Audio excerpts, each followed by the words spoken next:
Hey guys, how's it going? This is part 2 of our hanging basket series. In the first video, I talked more about the basics, like what material of pots you can find, what size, the pros and cons between all of those things, what kind of soil, how many plants you should be planting in each hanging basket based on what size it is. We will put a link down below if you want to watch that video, if you want to brush up on your hanging basket details, or if you're a beginner and just don't quite know where to start, that might be a good place for you to start watching.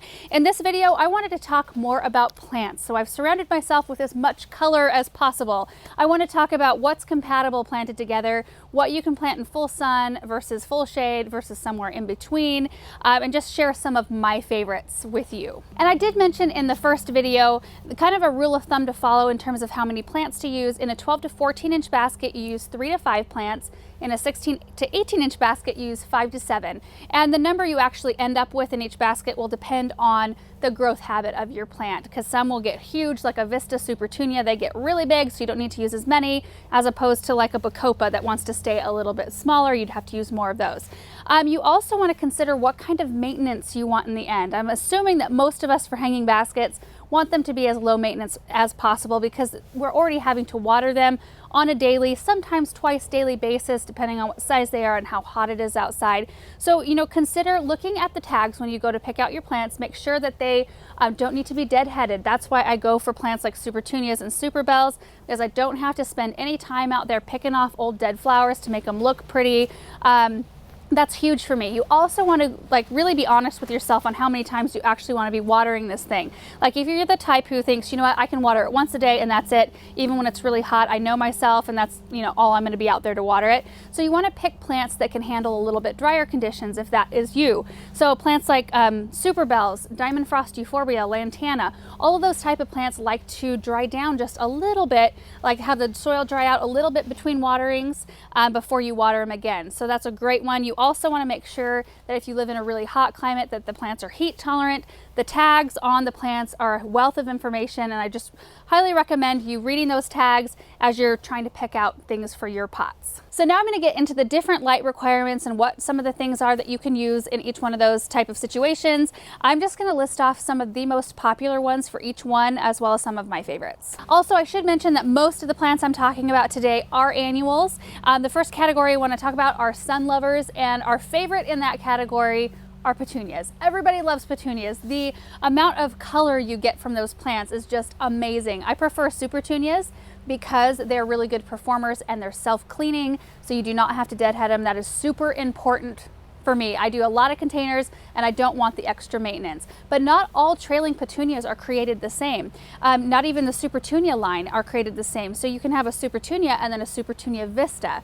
The Vista series, they grow huge. They're wonderful landscape plants even. If you've got a little blank spot in a flower bed and you need to fill it up quick, plant a Supertunia Vista, because they will spread out and do wonderful. Like I could plant just 3 Supertunia Vista Bubblegum in an 18-inch hanging basket and they would put on an amazing show, or just like one in this size of pot and you would have an amazing show of color. If you're planting a Supertunia Vista in a pot, you probably don't want to put it up with another plant that isn't as vigorous of a grower. Like there's a beautiful Superbells and it's this petite growing, beautiful pink with white edges flower. I love it, but it just wants to stay a little bit smaller. If you put that one next to a Vista Bubblegum, that bubblegum is going to want to take over really fast. And Superbells are actually my second in the sun-loving category, also known as Calibrachoa or Million Bells. They look like a little mini version of a Supertunia. There are so many different colors and variations of these, and I do have really good luck with these in drier conditions. They prefer to have their soil dry a little bit between watering. So this is great for those of you who want to be a little bit more hands-off with your watering. And if you feed them consistently, they just are full of color. I mean, look at this plant. Look at how beautiful and how full of color that plant is. The next one are trailing verbenas, and I've used them for many, many years in my sun combination planters. This right here is a Superbena Royal Plum Wine. I used this alongside Supertunia Vista Bubblegum last year, just trying it out to see if it would keep up, and it did. It was a beautiful kind of, the bubblegum was probably the main color, but this one popped up through it all over, and it was a beautiful contrast, that deep pink with the bright pink. And then we used Superbena Large Lilac Blue up in our hay racks along our front fence line last year, and that was the predominant color that we saw. and it bloomed. Like, the bloom to foliage ratio was insane. There was so much color on those plants.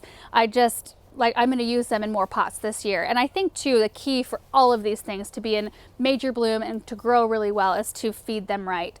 So I do feed them a water soluble fertilizer once a week, which we'll talk about that in our third part of this video series, which is more about care and maintenance. Next is lantana. I do not have any examples in front of me right now, but they are a heat-loving annual that like it to be a little bit drier. I mean, you could put those alongside super bells and you'd have a really happy mix of plants. They don't get enormously draping, but they will kind of fill up the sides and drape just a little bit and just be a beautiful kind of crown to everything else that's kind of coming down a little bit further.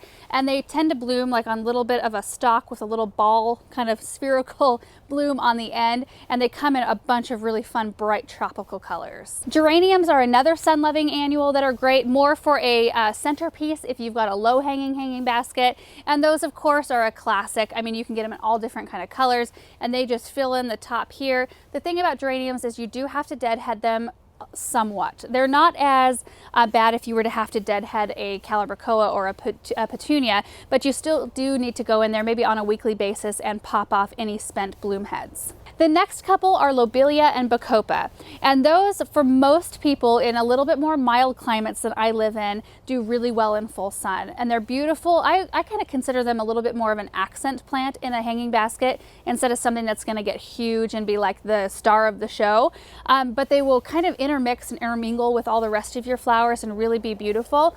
In our area where we have no cloud cover, no humidity, and really intense heat, they cannot take our really hot afternoon sun like right at the end of the day. So we do have to provide them a little protection there, but they can take quite a bit of sun up to that point. The next one is lemon coral sedum, and that plant is so versatile. I used it in so many different applications last year. In the hay racks on our front fence, I used it in our leaf motif urns, just alone as its own gorgeous plant. I just loved those containers last year, the gorgeous simplicity of them. I used it in the landscape. They were getting all kinds of different types of water. Like when they were all by themselves, I was able to really back off on the water. They did great. They kept up with our other plants in the front hay racks in terms of watering. Like, none of them rotted, which I was surprised because in the heat of summer, we were watering those baskets for 15 minutes twice a day. So that plant, those sedum roots, were getting a ton of water, yet they still performed. Which kind of leads me into the opposite plant. So there's sweet potato vine, which like to be consistently moist at all times when it's hot. They are a beautiful foliage accent in a container, beautiful in hanging baskets because they are dramatic. They will do like the most dramatic drape ever, but they do want that consistent moisture. So pairing them with your super bells, something like that, is a little bit more risky because one of the two plants probably won't be happy. These won't be happy to be consistently wet, and the sweet potato vine will not be happy if it dries down a little bit. Next are euphorbias. I have the most experience with the diamond frost variety. I'm going to try a couple of different diamond varieties this year. I'm super excited about because this one did so well for me last year. I mean, you can see how it's growing in this container right here. We've got Supertunia Royal Velvet and the Bordeaux, and the diamond frost just creates this beautiful ethereal mound up top. Kind of acts like a lantana in a way, to where it'll kind of come out and be this beautiful kind of crown on the plant while everything else will do a little bit more of a drape. I had it paired alongside Desert Plains Pennisetum, like I had planted a few around that, and then Super Bells White, and it was the most gorgeous container. I think it was my favorite container on the whole entire property last year. I'm going to do something very similar to that in a couple of new pots we're going to put out on the west side of our house this year. I'm very excited for it. Next are alyssum, and these are different type of alyssum than you might be familiar with, that you can buy in like the 4 or 6 packs that kind of just trail on the ground a little bit. These grow huge. So this one's called White Knight. There's Frosty Knight, Dark Knight, Snow Princess. They just grow massive, like huge plants, and they will do a beautiful trail out of a hanging basket, but they do really well in the landscape as well if you have bare areas you need to fill in the sun. And the last 3 I want to talk about are just foliage plants. So I've got a Goldilocks Creeping Jenny right here that do a beautiful dramatic drape. I mean, just like a sharp drape out of the edge of a pot. Instead of doing a bunch of filling, they just kind of create this beautiful drape down below. And I love the color of this one. I love the bright pop of that kind of chartreuse green. There's also Dichondra Silver Falls, which I'm going to be using a lot of this year. Beautiful, frosty, icy blue foliage, and it can take a little bit drier conditions, so a great one to use with your super bells and your diamond frost euphorbia. And then licorice vine, Helichrysum, is also a wonderful plant, and it's very versatile in terms of light. It can take full sun and it can take quite a bit of shade as well. So all of those plants really prefer full sun to perform the best. And no matter where you live, if you're not providing those plants with at least 6 to 8 hours of sun, they're just not going to perform as well. So if you have a basket of flowers that you bring home and you think, well, I put it in the sun, it gets 4 hours, that's just not quite enough, and they'll get kind of spindly, they won't perform as well, you won't have as many blooms. So now I want to move to the opposite end of the spectrum and talk about plants that can thrive in a really shady location. So anywhere that receives less than 4 hours of sun in a day. And this list isn't quite as long, but there really are some beautiful things. I've seen some gorgeous hanging baskets for shade. So some really fun flowers that you can use are Terenia. It's the wishbone flower. I really think that they're unique in the way they're shaped. They're not something that you see in every single basket, and they come in several different colors. I do love the white and the blue shades. I think that those are just so pretty. There's also Browalia, which will probably want the higher end of the spectrum on sun. So if you can give it that 4 hours, I think they would perform the best, but there's some beautiful blues and whites that you can use in that sort of situation. I've also used Browalia out in the landscape and they've done well. You can also use Creeping Jenny, which I talked about in the full sun section, but this one is very versatile and you can use it in the shade section as well as the licorice vine and sweet potato vine. There's a sweet potato vine called Black Heart that does especially well in a shady location. In fact, it kind of prefers it, and it's just the most striking foliage. And then you could use the classic impatiens or begonias, which do provide a lot of color, a lot of foliage interest, and several different growth habits as well. You'll find trailing begonias, begonias like Rex begonias that have beautiful colored foliage. You don't even need flowers when you have foliage that looks that good. You could also use Heucheras. Heucheras bring a huge amount of interest into an arrangement with the color of their leaves. Ferns are wonderful to use as kind of a centerpiece that they kind of come out and like provide a lot of interest up top. We also use trailing ivy as a beautiful foliage draping plant. I love the look of ivy with like white impatiens and maybe a fern coming out the top. It just looks so classic.